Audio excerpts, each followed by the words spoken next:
Finalmente también vamos a reproducir la figura 5 del artículo, que es esta que tenemos aquí. Lo que estamos viendo aquí son solamente dos corridas del modelo. Una cuando la gama es igual a 0, cuando solamente interactúan localmente, y otra cuando la gama es igual a 1, cuando reemplazan a todos sus vecinos e interactúan con todo el mundo. Estas dos corridas corresponden a estas otras que se presentan en la figura 4. En una pues llegamos a que no hay ordenamiento, o sea que hay múltiples localidades, múltiples regiones, donde pues localmente se comparten ciertas preferencias. Y en el otro tenemos la polarización, donde pues se alinean las preferencias con el grupo político. El color se alinea con la figurita. Y lo que buscan hacer los autores con esta figura es estar seguros de que su modelo está haciendo lo que estamos viendo que hace. Aquí en estas figuras lo que tenemos es la evolución del modelo. Hasta arriba está el tiempo cero y hacia abajo tenemos cómo avanza el tiempo. Aquí cada panelito que ponen representa 100.000 pasos. Y aquí cada color representa uno de los grupos políticos. Y básicamente lo que se trata de reflejar es una función de distribución de densidad. Donde, bueno, las preferencias, toda la lista de preferencias las mapeamos a un solo eje.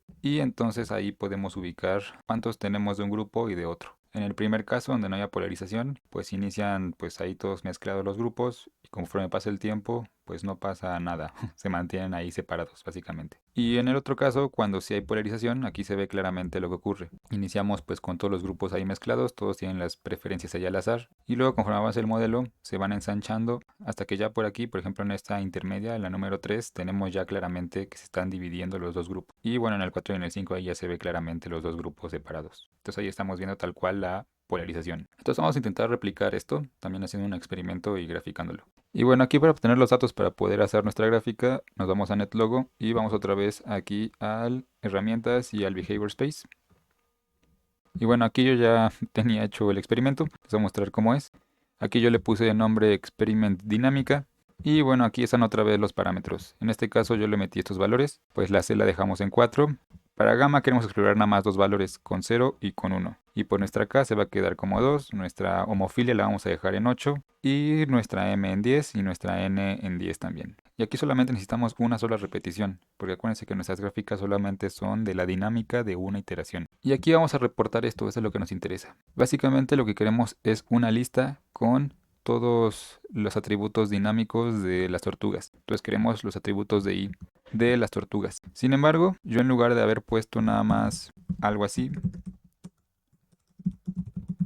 pues pongo todo esto de aquí arriba, porque esta sintaxis sí me retornaría una lista con los elementos de i de las tortugas, pero me las regresaría en orden aleatorio. Yo no las quiero en orden aleatorio, porque yo también quiero mapear esta lista de los di con la lista de los si.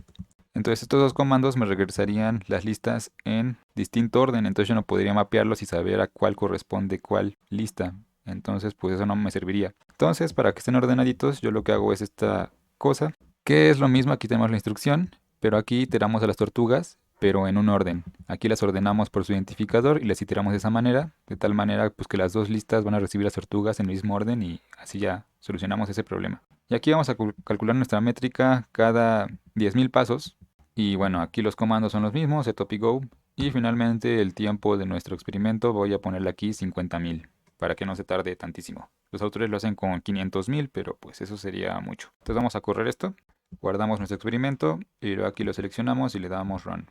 Y aquí otra vez nada más nos interesa guardar la tabla y aquí le damos pues ok.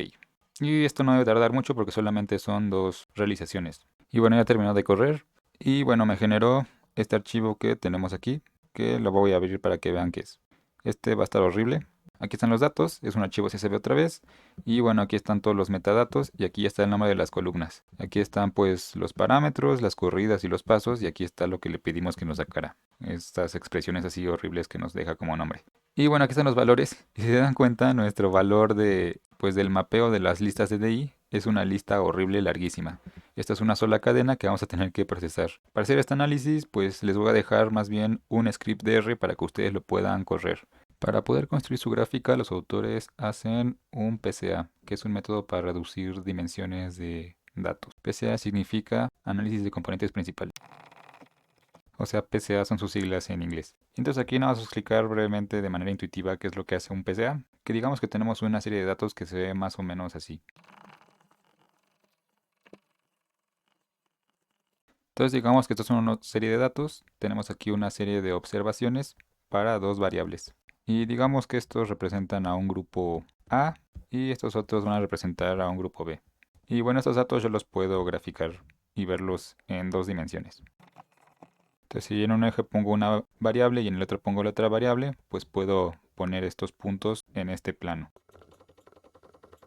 Entonces mis datos más o menos se verían así. Y entonces pues la idea del PCA es que te reduce una serie de datos que tiene varias variables a una sola dimensión. En este caso tenemos dos dimensiones, tenemos dos variables y reducirlo significaría pues reducirlo a dimensión 1. ¿Cómo reducir esto a una dimensión? Como primer paso del PCA se hace una serie de procesamiento a estos datos. Entre esos procesamientos uno de los más importantes es centrarlos. Centrarlos significa que bueno, nosotros podríamos calcular el centro de estos datos, más o menos donde se encontraría el centro de estos puntos, y centrarlo significaría llevar esto hacia el centro, hacia el origen. Entonces tenemos estos datos y al centrarlos pues los llevaríamos al origen. Que bueno, eso no cambia la relación entre los datos, solamente los ponemos en el origen. Y como segundo punto, la idea es encontrar una línea que pase por el origen que se ajuste a estos datos.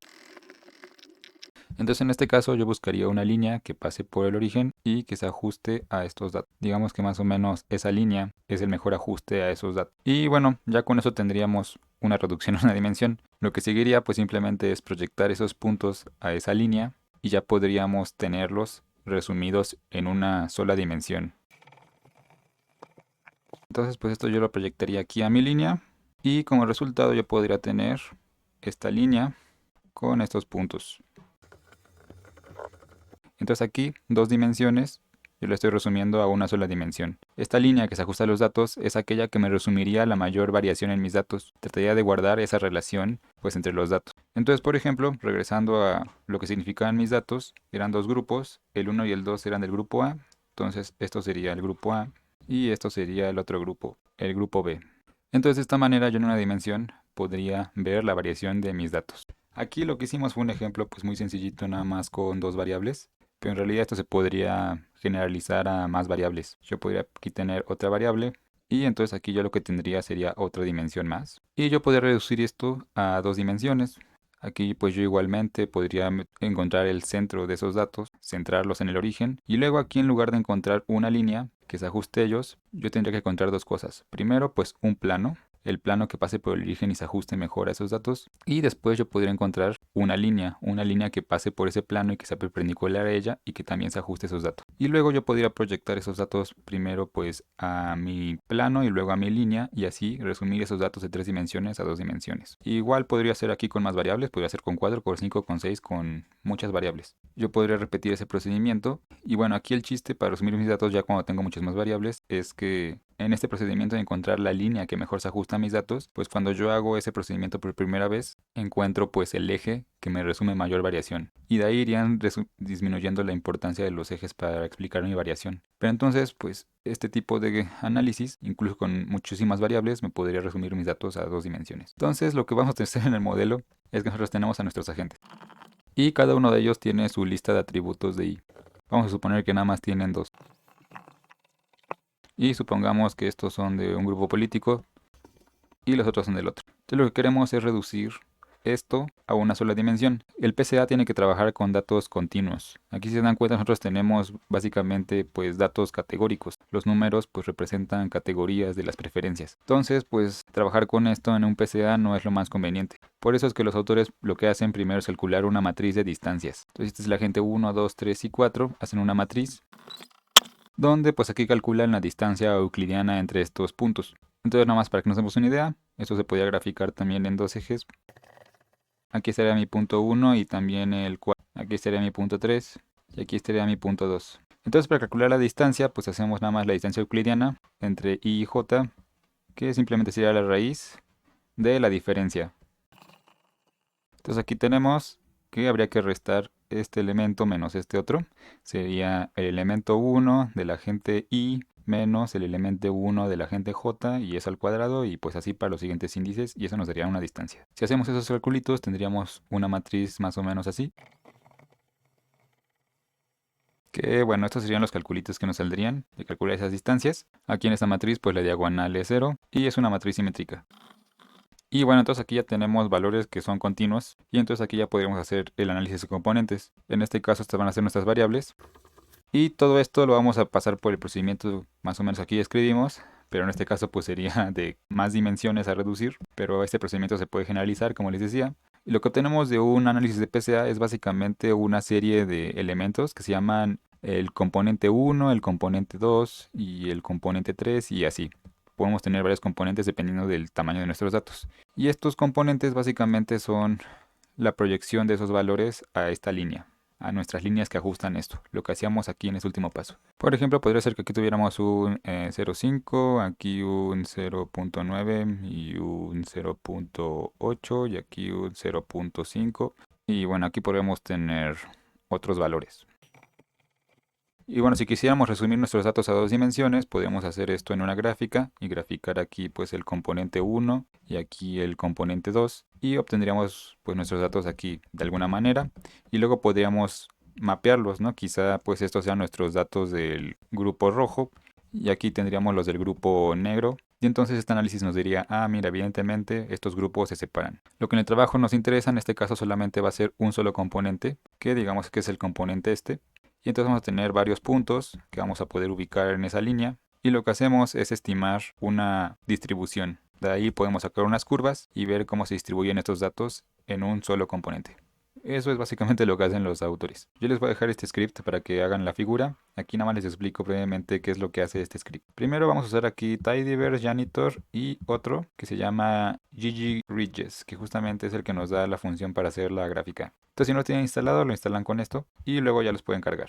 Luego aquí se leen los datos. Simplemente aquí ponen la ruta donde están sus datos. Igual nos saltamos los 6 y luego limpiamos los nombres. Y luego aquí le cambio el nombre. A esas columnas con ese nombre tan feo, pues les pongo nada más DI string y SI string.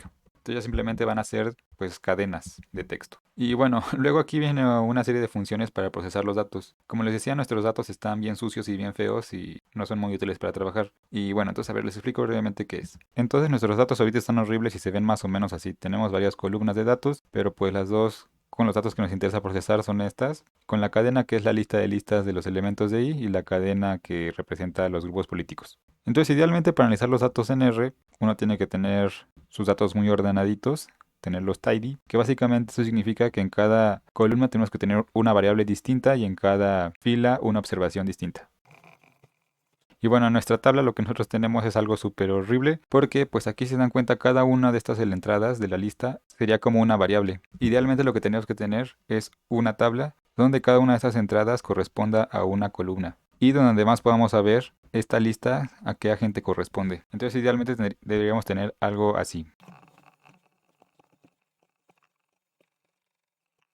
Bueno, deberíamos tener algo que se parezca más o menos a esto, donde tengamos una columna que nos diga a qué agente es nuestra observación, luego otra columna que corresponda a cada una de estas entradas de nuestros DI de los agentes, y luego una para los argumentos SI. Entonces aquí necesitamos procesar muchísimo los datos. Lo que hacemos primero en el script es convertir esto en una matriz. Que bueno, más o menos se vería algo así, donde bueno, para pasar de aquí para acá tenemos que procesar el texto, quitarle los corchetes y procesar a cada número de manera independiente y luego convertirlo en una matriz, que se vería algo así, donde cada columna representa una variable y cada fila un agente distinto. Luego a esta le agregamos una columna que sea el número de agente, el 1 y el 2, y luego también procesamos esta otra lista, que esa es más fácil, con el valor de SI. Y entonces lo que nos queda ahora es un data frame que aquí lo que va a tener, en lugar de ser una cadena, va a ser otro data frame. Entonces tenemos un data frame dentro de un data frame. Y bueno, luego ahí es donde entra la magia de tidyverse porque tiene una función muy conveniente que ese data frame nos lo expande para llegar justamente a esto que queremos. Entonces bueno, eso es a grandes rasgos lo que hace el script. Entonces aquí nada más regresando al script, pues aquí yo defino dos funciones justamente para procesar las cadenas. Les quitamos los corchetes, los separamos como números, los hacemos numéricos, los hacemos matriz, los convertimos en data frame y luego les agregamos la columna de agente. Y luego para procesar la cadena otra de las preferencias políticas hacemos básicamente lo mismo, pero aquí sin convertir la matriz lo hacemos directamente una columna porque ese solamente es un valor y luego pues las juntamos las dos con este procedimiento procesar de I y CI. Estas funciones dependen en dos variables que definimos, que es el número de agentes, que en nuestro modelo son 225. Para saber cuántos son, ustedes aquí pueden nada más poner netlogo count turtles y bueno, ahí les dice cuántas son. Aquí tienen que poner ese valor y el número de atributos es el valor de m. Entonces simplemente tienen que meter esos valores y luego aquí ya se procesan los datos. Aquí aplicamos justamente las funciones que definimos arriba, la procesar de ISI. Y luego esto es lo que hace la magia, justamente es lo que pasa de tener varios data frames dentro de cada celda a expandir nuestra tabla y tener una sola, ya en el formato perfecto. Y luego ya le quitamos aquí algunas de las columnas que ya no nos sirven. Y luego ya hacemos el análisis de principales componentes, el PCA.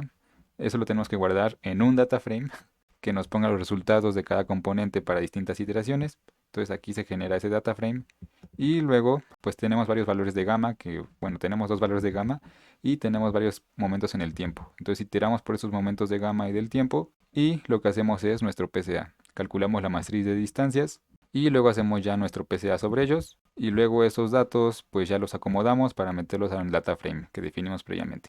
Y listo, eso es básicamente lo que se hace. Voy a ejecutarlo. Y bueno, ya que ejecutamos eso, finalmente la última parte ya hacemos la gráfica. Tomamos nuestro data frame con los resultados del PCA y usamos aquí la función de la paquetería que utilizamos, que es ggreadjust, que justamente nos genera pues ya la figurita, que es esta. Donde pues aquí ya tenemos lo mismo que los autores. Aquí las de hasta arriba es el tiempo 0 y para abajo va aumentando el tiempo. Aquí con gamma igual a 0 y con gamma igual a 1. Y los colores pues representan los dos grupos políticos y estos pues es nuestra estimación de una densidad de probabilidad sobre el componente 1 de nuestro PCA, que resume la variación de nuestros datos. Entonces pues aquí cuando no hay interacción externa pura local, pues no hay polarización, no se separan los grupos, se mantienen pues ahí básicamente los dos. Y aquí cuando hay polarización, vemos cómo rápidamente se empiezan a separar hasta que pues al final ya terminamos con dos grupos pues muy separados, donde evidentemente hubo polarización. Entonces esta es una forma súper elegante y súper bonita de verificar la dinámica de nuestro modelo. Y aquí estamos confirmando justamente que nuestro modelo hace lo que con los colorcitos intuíamos que hacía. Estamos separando a los dos grupos, se están ordenando y está emergiendo así la polarización.